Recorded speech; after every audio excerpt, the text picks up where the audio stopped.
Bonjour, bienvenue à tous pour cette rencontre autour du projet La bande dessinée en classe du Syndicat national de l'édition. Je suis avec Guillaume Foussard, qui est le coordinateur du groupe bande dessinée au Syndicat national de l'édition. Avec Elisabeth Duhamel, qui est directrice d'établissement en Essonne et qui est maître formateur. Et je m'appelle Colombine Depère, je suis conseillère en médiation du livre et du numérique. Et j'ai coordonné le projet à la demande du Syndicat national de l'édition. Merci à tous de votre présence. Nous allons vous présenter une collection de ressources pédagogiques qui s'appelle La bande dessinée en classe et pour lequel on vient de lancer le deuxième numéro, Bulle de nature. Donc nous allons vous parler du premier numéro, Faites entrer les monstres, et puis de cette nouveauté. Guillaume, est-ce que tu peux nous présenter le Syndicat national de l'édition et ses missions ? Oui, alors le Syndicat national de l'édition, c'est un organe professionnel qui représente les éditeurs français. On a 720 adhérents qui représentent petits éditeurs, moyens et grands éditeurs originaires de toute la France et qui représentent l'ensemble des secteurs éditoriaux. Donc ces 720 adhérents représentent à peu près 80% du chiffre d'affaires de l'édition française. Nos missions principales, c'est la promotion du livre et de la lecture, la défense de la liberté de publier, la défense du droit d'auteur, la lutte contre le piratage et le respect de la loi langue et donc du prix unique du livre. Dans son fonctionnement, le SNE est composé de 19 groupes et commissions. Donc les groupes représentent les secteurs éditoriaux et les commissions traitent plutôt de sujets transversaux, donc juridiques, sociaux, etc. À travers ces groupes et ces commissions, on a un rôle d'information et de conseil auprès de nos adhérents. En ce qui concerne les missions, et notamment pour le groupe bande dessinée, c'est aussi des démarches collectives, à l'instar de la bande dessinée en classe, pour regrouper des éditeurs à travers des projets communs. Autre exemple, avec le groupe BD, on organise des rencontres en région, en partenariat avec les agences régionales du livre et de la lecture. Le SNE, c'est aussi via le SNE qu'a été créée l'association des petits champions de la lecture, que vous connaissez peut-être, qui est un grand jeu de lecture à voix haute pour les élèves de CM1 et de CM2. Et depuis l'année dernière, le CNE a engagé une équipe qui va organiser le futur festival du livre de Paris, Paris Livre Événement. Voilà. Merci, et je vous invite à visiter le site internet du SNE, notamment pour tous ceux qui nous suivent en vidéo, puisque l'outil dont on va parler est gratuitement téléchargeable sur le site sne.fr. Donc effectivement, on a voulu un projet qui soit accessible à tous en France et au-delà en ligne. Pour expliquer ce projet, c'est un projet qui remonte à il y a 5 ans, avec une démarche des éditeurs de bande dessinée de mieux comprendre les pratiques éducatives. Donc ils sont venus vers moi pour faire une véritable étude des pratiques pédagogiques, aller à la rencontre des enseignants à travers des entretiens individuels et également avoir une vision des projets dans toute la France à travers un questionnaire en ligne pour mieux comprendre votre utilisation de la bande dessinée en classe et la présence ou non de ce médium dans les établissements.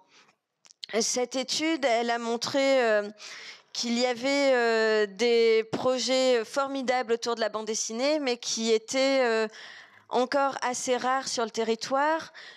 En tout cas, quand la bande dessinée était abordée, c'était souvent à travers des séquences abouties, mais finalement assez ponctuelles autour d'une découverte des codes de la bande dessinée, par exemple, la création d'une planche de la bande dessinée, finalement peu reliée à une activité d'appropriation par la lecture.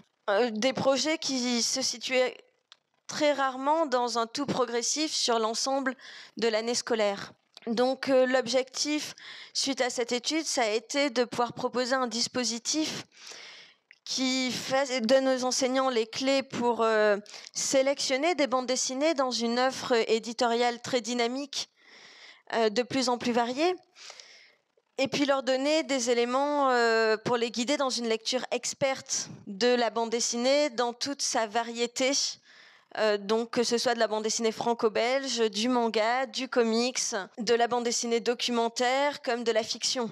C'est ce qui s'est traduit à travers des pistes pédagogiques qui sont réunies dans les dossiers enseignants de la collection La BD en classe, sur lequel on va revenir.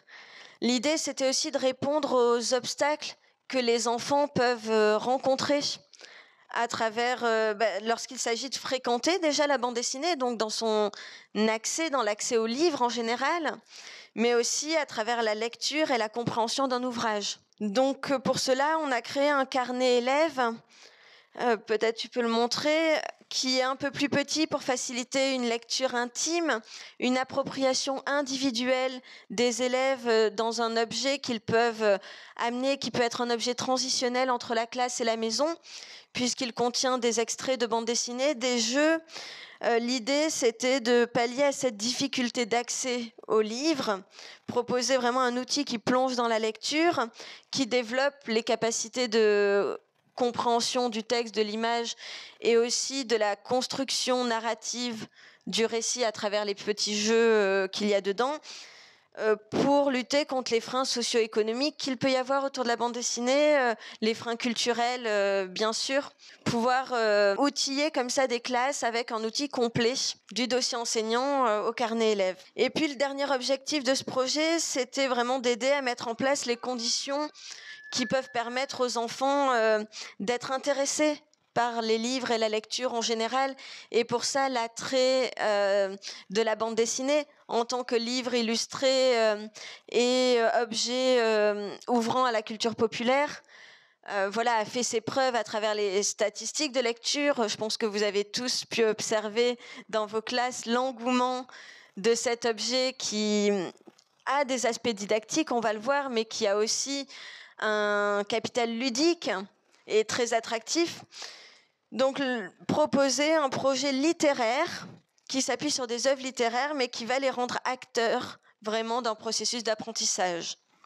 On avait annoncé la venue de Christophe Leculé, qui est maître formateur et spécialiste dans le développement de la lecture pour les enfants et dès la maternelle, et qui insiste sur l'importance de se plonger dans les livres pour développer l'imaginaire, mais aussi les compétences de compréhension et de lecture. Ici, on a pensé ce projet pour les CE2, CM1, CM2, avec Bulle de Nature. Le premier numéro de la collection bande dessinée en classe favorise aussi le passage CM2 6e. Mais l'idée, c'est de s'adresser à 87% des 9 à 13 ans qui sont lecteurs de bande dessinée, et aussi ceux qui ne le sont pas encore, ou peut-être moins. C'est vrai qu'on observe aussi dans les statistiques de lecture une disparité avec 84% des garçons et 70% des filles qui se tournent vers la bande dessinée. Donc c'était aussi proposer des pistes qui peuvent inciter à une égalité, à une parité dans l'appropriation d'œuvres non genrées, et encourager vraiment cette approche de la diversité à travers la littérature. Je ne vais pas m'attarder sur les statistiques, on pourra y revenir si c'est des sujets qui vous intéressent, mais c'est vrai que je tenais aussi à signaler la variété des bandes dessinées qui sont analysées dans le projet La bande dessinée en classe, puisqu'il y a beaucoup d'articles qui parlent de l'engouement des jeunes pour le manga. Effectivement, un adolescent pour deux, autour de 13 ans, la moitié, vont être plus lecteurs de manga que de bande dessinée franco-belge. Mais quand on interroge les enfants, on se rend compte qu'ils sont vraiment friands de bande dessinée d'humour. Et c'est quelque chose que l'on trouve dans la production nationale. Et surtout, que les lecteurs de bande dessinée sont des lecteurs curieux des autres genres littéraires. Et donc, ils sont également lecteurs de romans, qu'ils sont également attirés par l'album et vraiment qu'on a une pratique qui est non excluante, mais qui est le développement de la lecture de bande dessinée peut vraiment ouvrir et permettre des passerelles, des projets littéraires autour des différents genres narratifs. Et c'est pour cela que dans la bande dessinée en classe, on a tenu aussi à représenter un certain nombre de bandes dessinées qui sont adaptées de romans, donc des adaptations littéraires, pour inciter les enseignants qui ont des difficultés à aborder la bande dessinée, à s'emparer d'outils qu'ils connaissent peut-être mieux, comme le roman, pour découvrir une nouvelle forme narrative. Alors, l'outil, la bande dessinée en classe, le Syndicat national de l'édition l'a voulu comme un outil à but non lucratif où les enseignants allaient parler à leurs pairs. Donc c'est pour ça qu'ils ont fait appel à moi pour permettre une vraie autonomie autour de la construction de ces ressources. Et le projet est guidé par un comité éditorial qui rassemble des professionnels du monde de la culture, mais aussi des professionnels du monde de l'éducation. Ce sont eux qui définissent les thèmes et les grandes lignes éditoriales du projet. Et ensuite, ce sont des enseignants, des maîtres formateurs qui rédigent l'intégralité des propositions et des pistes pédagogiques. Le projet analyse un corpus de 17 bandes dessinées et là encore, le choix de ces bandes dessinées n'est pas dicté par les éditeurs mais vraiment dans les mains des enseignants. Est-ce que Elisabeth, vous pouvez nous raconter comment la sélection s'est faite pour Bulle de Nature ? Oui, alors tout à fait. Effectivement, les éditeurs nous ont proposé près d'une centaine de BD qu'on a bien entendu toutes lues, avec un objectif, là entre autres pour Bulle de Nature, effectivement le lien avec le développement durable, et aussi un public visé. Et donc chacun, on a lu donc toutes les BD. On a sélectionné effectivement 17 BD qui permettent d'exploiter plusieurs pistes en termes de développement durable, mais pas que, puisqu'effectivement l'objectif c'était, encore une fois comme on l'a dit, de faire des liens avec d'autres domaines et qui permettent une exploitation dans beaucoup de domaines tout en visant le public adapté. Donc effectivement, on a beaucoup échangé à travers des visios, des liens, pour justement faire un point et donc partir de cette sélection de 17 BD qui permettent de traiter plusieurs thématiques sur le développement durable. Et qui ont également différents niveaux de lecture de manière à s'adapter à la différence des compétences de lecture que vous pouvez avoir dans vos classes et ce qui permet aussi à des enseignants qui sont en deçà ou au-dessus des niveaux CE2, CM1, CM2 de s'emparer de ces ressources et de sélectionner dans le corpus des livres plus faciles d'accès ou plus exigeants. Oui, tout à fait. Effectivement, on a vraiment une sélection qui permet de s'adapter à ses élèves et qui permet aussi à n'importe quel élève de trouver ce qu'il vient chercher dans la BD. C'est un médium qui permet une autre entrée et qui permet justement à certains élèves d'entrer plus facilement dans ce type d'ouvrage littéraire. Ici, vous voyez à l'écran un extrait du premier numéro de la bande dessinée en classe qui s'appelait Faites entrer les monstres et qui abordait les thèmes du merveilleux, mais également le rapport à l'autre et la lutte contre les stéréotypes autour de cette figure du monstre. C'est un outil qui est disponible en ligne sur le site du SNE et qui est encore tout à fait d'actualité puisqu'il s'inscrit dans les grandes lignes du programme scolaire du cycle 3. Nous le montrons parce que c'est aussi suite au retour de ce premier outil que l'on a construit le deuxième. Guillaume, peut-être que tu peux nous expliquer tout le travail de diffusion, distribution et de collecte des retours des enseignants qui a eu lieu sur Faites entrer les monstres. Oui, alors malheureusement, on est tombé dans la pire des périodes. La diffusion et la distribution a commencé juste avant la crise de la Covid et donc des confinements. Malgré cela, on a réussi à diffuser, à imprimer et ensuite diffuser et distribuer 5000 dossiers enseignants, environ 53 000 carnets élèves.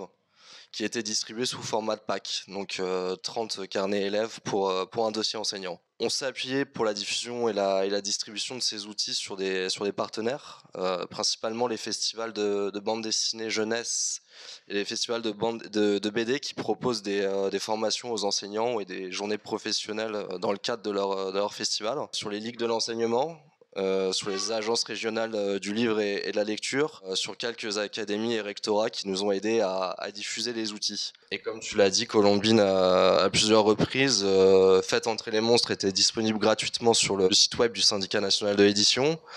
Il a été référencé sur le site EduScol et on a eu aussi une mise en avant par le ministère de l'Éducation nationale dans le cadre de 2020, qui est devenu aussi 2021 année de la BD. Suite à cette distribution et à cette diffusion, et une fois que les enseignants avaient pu utiliser l'outil, on a fait un bilan, une petite synthèse des activités qui avaient été réalisées en classe et le retour des enseignants via des entretiens. Du coup, on a eu des retours très positifs, aussi bien sur le contenu que sur la forme. Et encore une fois, malgré la période qui était compliquée, les outils ont été utilisés et les retours positifs qui nous ont amenés du coup à travailler sur ce deuxième opus Bulle de nature. Effectivement, c'était une période particulière, sans avoir anticipé la problématique de la fermeture des classes. On a vu la pertinence du carnet élève, qui permettait aussi aux enseignants de continuer à travailler à distance et qui a permis aux enfants d'amener à la maison un vrai outil de lecture, un vrai outil de travail. Donc c'est vrai que la lecture a été classée premier loisir des enfants autour de 9 ans pendant le confinement. Et on a eu des retours qui montraient la stimulation des élèves et même en classe, l'intérêt de proposer un support pédagogique inédit qui stimulait leur intérêt, leur motivation d'apprendre et leur motivation d'échanger à travers une pratique culturelle qui, pour eux, assez spontanée, et là, qui est valorisée grâce à un travail co-construit avec l'enseignant. Le cahier Faites entrer les monstres, comme Bulle de nature, il propose des pistes pédagogiques essentielles autour de la bande dessinée. Donc, par exemple, là, sur les codes de la bande dessinée, les onomatopées, la construction d'une planche, mais aussi des entrées à travers des thématiques, les genres littéraires à travers la bande dessinée, l'humour à travers la bande dessinée, et dans le carnet élève, des petites clés de compréhension aussi. Donc dans Faites entrer les monstres, il y avait une double page sur le vocabulaire de la bande dessinée. Dans Bulle de nature, c'est plutôt sur les étapes de réalisation et d'écriture d'une bande dessinée, voilà, qui sont expliquées ici à hauteur d'enfant. Bulle de nature, après avoir abordé le merveilleux et le rapport aux autres, s'est imposé comme un thème d'actualité autour de l'écologie, de la nature, du développement durable. Elisabeth, est-ce que tu peux nous expliquer l'importance de ce thème dans les programmes et sa pertinence abordée à travers la bande dessinée ? Effectivement, les programmes de 2018 réajustés mettent vraiment l'éducation au développement durable au cœur des programmes récents. On voit que la nature tient aussi une place importante. On le retrouve entre autres pour les programmes de cycle 3 à travers les sciences dans l'étude des êtres vivants ou encore l'étude des êtres dans leur environnement. En géographie, à travers l'étude de son environnement ou d'autres environnements. Bref, à travers différents domaines, on retrouve justement l'éducation au développement durable qui revient, qui a vraiment une place prépondérante et qui est très très souvent intégrée donc dans les compétences. Et c'est vrai que ça tient une place très prépondérante aujourd'hui dans les programmes et qui permet de traiter de beaucoup de problèmes d'actualité. Le fait de le traiter par l'intermédiaire de la BD, c'est aussi très important puisque c'est vraiment un type d'ouvrage qui plaît aux élèves. Comme l'a dit Colombine, effectivement, de plus en plus d'élèves vont vers ce type d'ouvrage.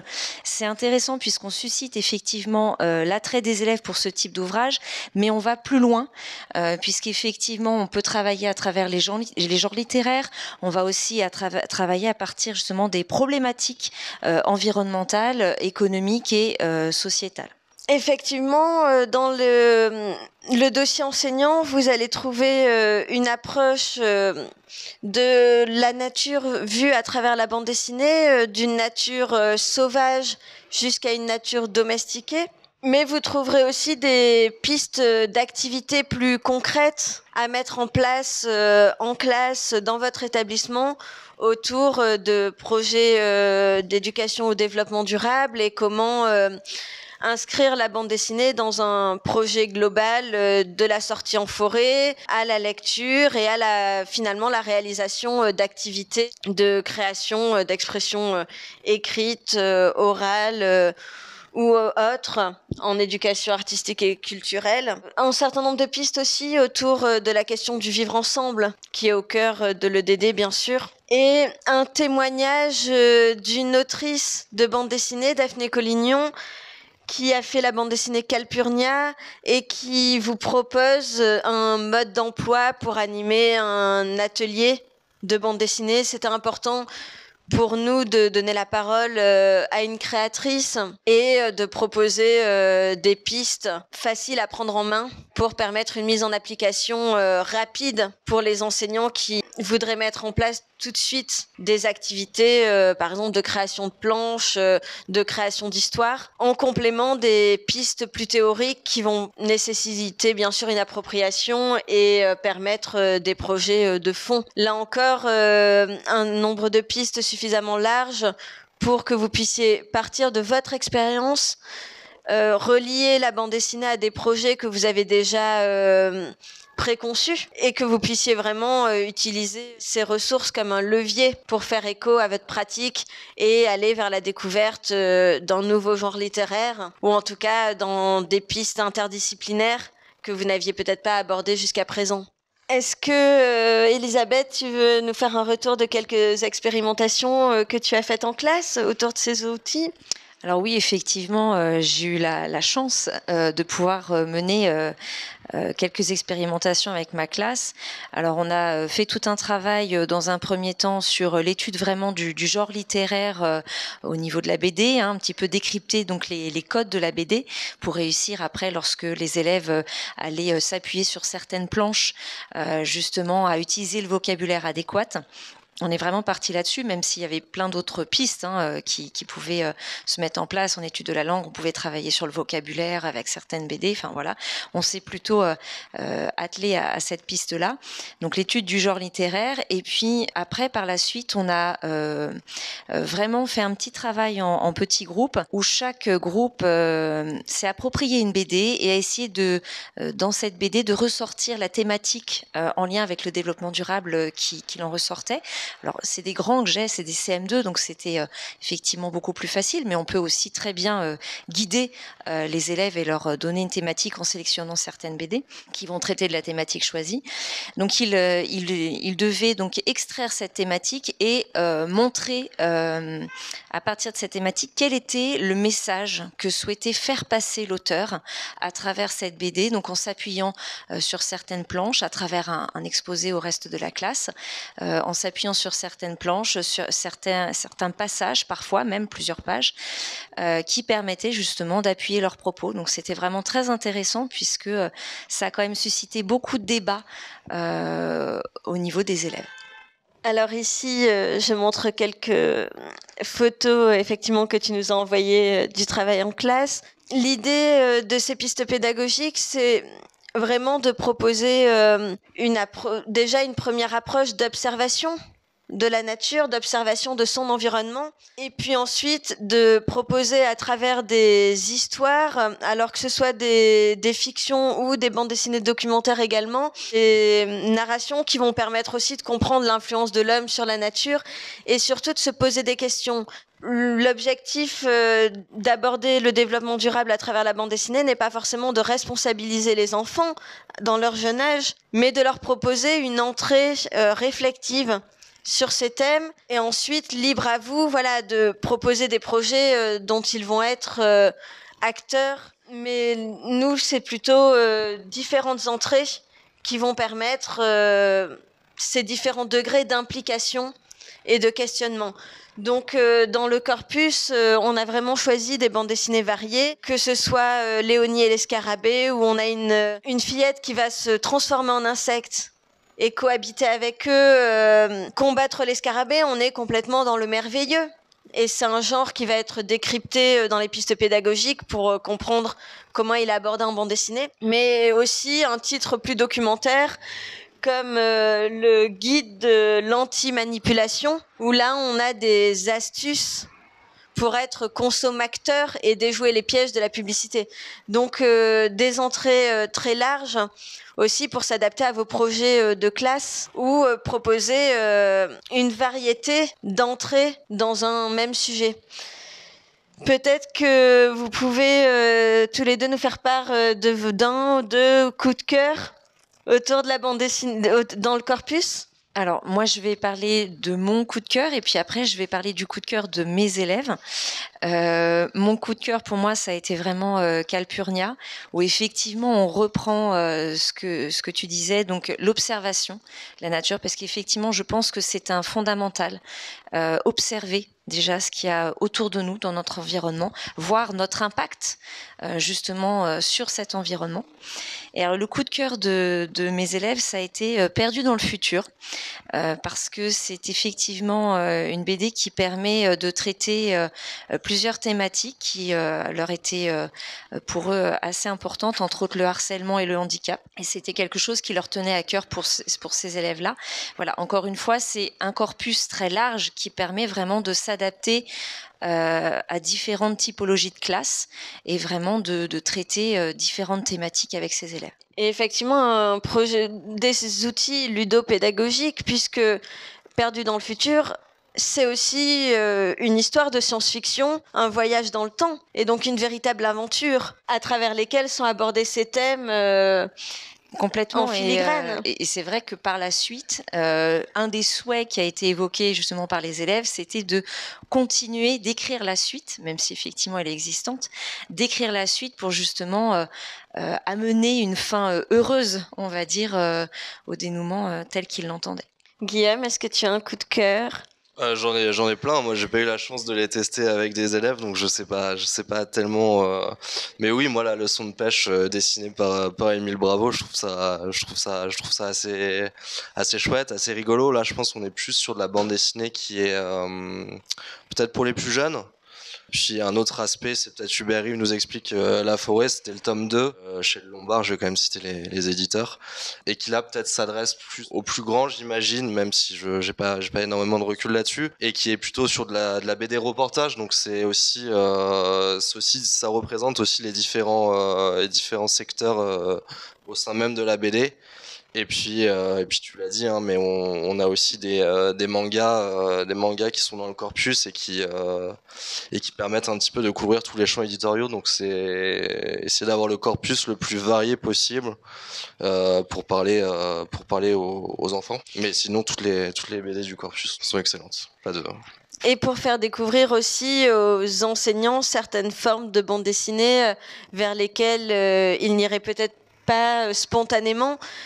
Dans les mangas, on en a deux ici. On a Seton de Jiro Taniguchi, qui est un grand mangaka et qui ici nous propose une observation de la nature à travers vraiment un naturaliste, la vie d'un naturaliste.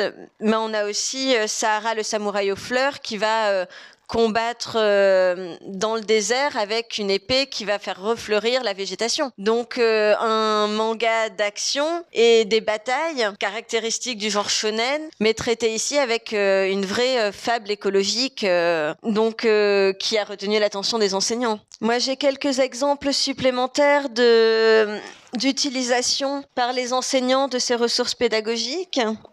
Alors, plusieurs enseignants ont réalisé des cartes mentales à partir des principales notions de la bande dessinée.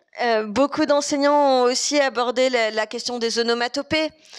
C'est vrai que c'est une idée qui vient assez facilement quand on aborde la bande dessinée déjà avec les plus jeunes, mais qui permet aussi à une classe qui a des enfants allophones, qui sont dans l'apprentissage de la langue, ou des enfants qui sont en difficulté d'écriture, de co-construire des posters ou une histoire sans se sentir en difficulté d'écriture, sans se sentir jugé. C'est aussi les onomatopées, un formidable levier de lecture à voix haute et d'expression autour du mime, autour du jeu d'acteur, et donc pour prendre confiance dans les capacités d'expression orale, voilà, qui sont des notions dans le programme et qui, en partant d'un objet attractif comme la bande dessinée, peut conduire à des réactions peut-être moins attendues que quand on est dans une lecture de roman ou dans un extrait de texte. Ici, ça laisse une certaine expression libre aux élèves. Et puis, le levier de la lecture à voix haute à travers la bande dessinée, c'est aussi proposer des postures, grâce aux images, que les enfants vont pouvoir imiter, et des personnages dessinés qui vont leur aspirer une mise en voix autour de la bande dessinée.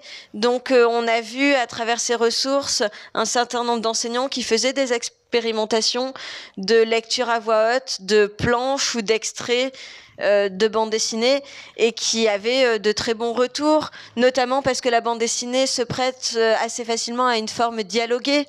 Donc l'enfant n'est pas le seul dans une récitation, il est dans une forme d'échange, ce qui encourage cette monstration. Je ne sais pas si j'ai d'autres images. Voilà la carte mentale autour du vocabulaire de la bande dessinée, autour du vocabulaire des genres littéraires qui vont être traités en bande dessinée, mais aussi une carte mentale qui va valoriser les connaissances des enfants, qui peuvent proposer des titres, des héros qui leur sont chers à travers les lectures qu'ils peuvent se prêter, à travers un certain héritage intergénérationnel, puisque la bande dessinée a cette force de se transmettre souvent des parents aux enfants, et pas toujours. Et donc c'est là aussi où la classe peut apporter une démocratisation de la bande dessinée. Et puis des initiatives parfois autour du jeu en bande dessinée. J'ai reçu de la part d'enseignants des photomontages avec des bulles de bande dessinée, une onomatopée boum, et puis les enfants mimaient une situation de boum paf en utilisant donc ils étaient pris en photo avec une bulle géante qu'ils avaient créée à la main. Donc il y avait l'activité plastique et puis se prendre en photo, et la réflexion aussi sur l'éducation aux médias. Qu'est-ce que l'on fait d'une photo? Ici, un petit jeu rotation express, donc la création d'un strip de bande dessinée qui est construit sous forme de dés. Donc on peut lire les cases en fonction du lancer du dé. À chaque fois, à chaque relecture, on va avoir un ordre différent. Donc un récit qui va se co-construire par l'écriture et par le jeu. Donc l'activité de lecture en bande dessinée est une vraie co-construction du sens déjà. Donc c'est une manière aussi d'aborder ces compétences-là. Et puis voilà, j'avais mis en dernière illustration les photos d'événementiels autour de la bande dessinée, parce que j'ai reçu beaucoup de témoignages d'enseignants qui expliquaient avoir utilisé ce projet pour construire une exposition dans l'établissement.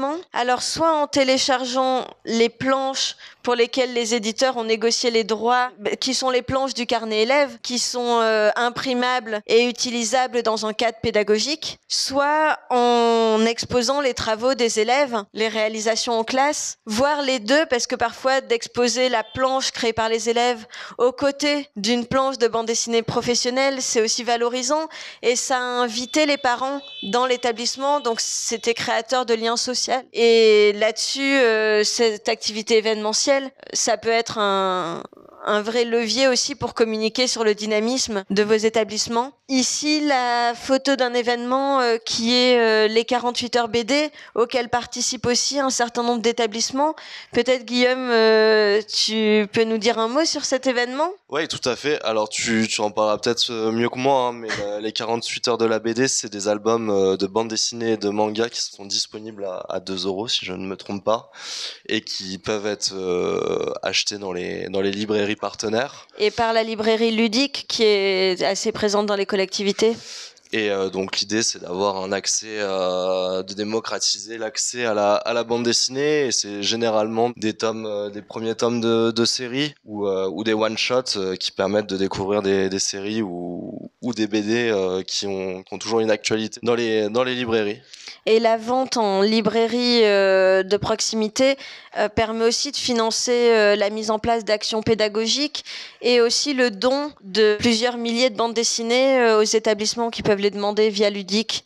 Donc ça permet aussi de constituer un fonds de bandes dessinées. Là-dessus, effectivement, ici on a un outil qui peut être utilisé en autonomie grâce au carnet élève qui propose une plongée dans les extraits ou dans des jeux autour de la bande dessinée, mais c'est quand même un outil qui a été pensé aussi pour encourager l'utilisation des livres, que ce soit par l'achat et la constitution de vraies bibliothèques de classe, mais aussi par la construction de partenariats avec la bibliothèque de proximité.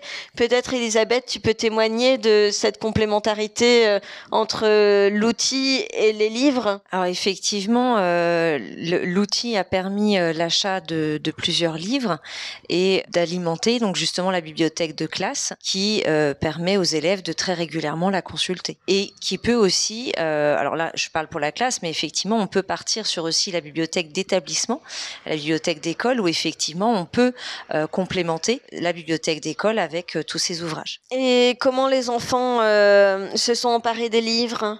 Alors très rapidement, en fait, ils ont été choisir les livres en fonction de l'aspect, on va dire, matériel du livre. Et puis petit à petit, donc ça c'était pour la première lecture puisqu'ils ont eu plusieurs temps de lecture. Et puis petit à petit, ils ont été vers d'autres ouvrages qui étaient un peu plus complexes. Je pense entre autres à Minivip Super Vite qui est quand même assez imposant, qui paraît comme ça assez imposant et qui en fin de compte a une lecture très fluide. Et donc ils se sont après tournés vers d'autres types d'ouvrages qui étaient proposés.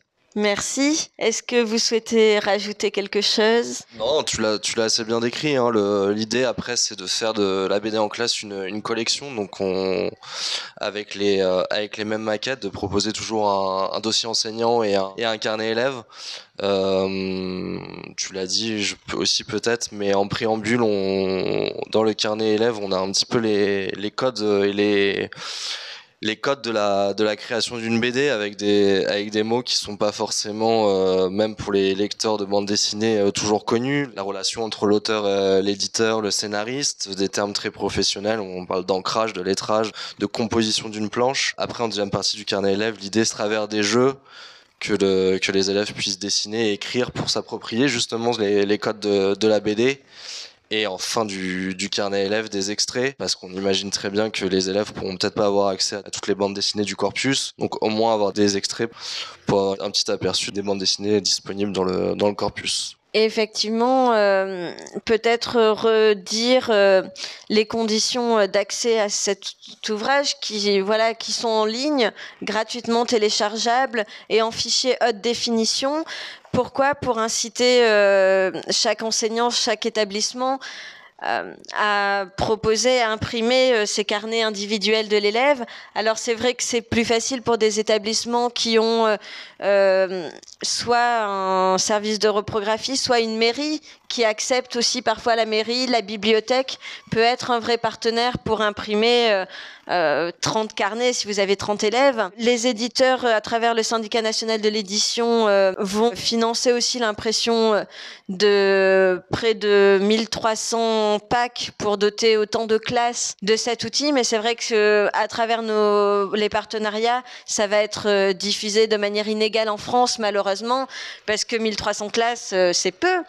Et là-dessus, on est vraiment en recherche de partenaires qui ont envie de s'impliquer à travers le financement ou à travers la fabrication de ces outils. Et donc, c'est quelque chose que l'on a pu faire déjà autour du premier numéro, d'avoir des mairies qui nous ont contactés, des rectorats qui nous ont contactés, parfois des organismes de promotion de la lecture qui nous ont contactés pour être partenaires, et parce qu'ils avaient les possibilités de le fabriquer localement à la demande d'enseignants. Donc, si vous voulez vous en emparer, n'hésitez pas d'utiliser les fichiers numériques à travers vos tableaux numériques, par exemple, d'imprimer, de photocopier en fonction de vos moyens, mais aussi de créer un vrai projet de territoire et de trouver un partenaire qui pourra, même un imprimeur local, locale qui pourra avec vous faciliter l'appropriation individuelle par l'élève de cet outil parce qu'on se rend compte que c'est une vraie force et que beaucoup d'enfants n'ont pas de livres à la maison et donc là-dessus que ça peut vraiment